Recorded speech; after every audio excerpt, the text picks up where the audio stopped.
السلام علیکم ورحمت الله. سکل بیا هم موږ د تیر په څیر د ژمي کمپاین شروع کړ. موږ نه غوښتل چې سکل ژمي کې خوراکي مواد یا مرسته وکړو، چون تاسو ته معلومات دی چې په هرات کې زلزله ځپلو ته موږ کورونه جوړو. همدارنګه تورخم کې یو ښارګوټی موږ شروع کړی چې دا په کمو پیسو باندې نه کیږي.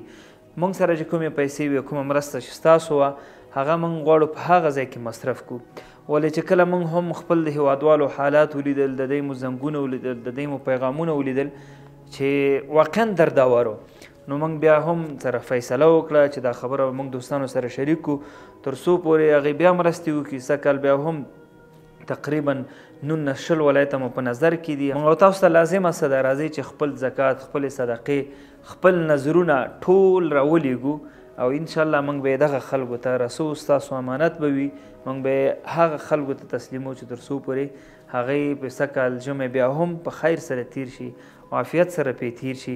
چون افغانستان کې بیکاري زیاته ده، خصوصا په ژمي کې چې کار نه وي، نو طبعا کونډې یتیمان موږ تاسو ته انتظار کوي تر څو پورې موږ ستاسو دغه صدقو څخه برخمن شي. که چیرته غواړئ ستاسو مرسته دی ته ورسیږي، واتساپ نمبر درته ښکاري، آنلاین مرستو لپاره لینک درته ښکاري، او همدارنګه فیسبوک کې د ډونیټ بټن هم شته. نو بیا خو بهانه نه ده پاتې، راځئ موږ سره په دې کمپاین کې برخه واخلئ او تر څو پورې دغه کورنۍ ته موږ یو څه ورسو. نو موږ یوې کورنۍ ته تقریبا $100 یا د هغې معادل چې هر څومره افغانۍ یا نورې کرنسۍ جوړیږي، دا موږ په نظر کې نیولي. واتساپ نمبر درته ښکاري، آنلاین مرستو لپاره لینکونه شته.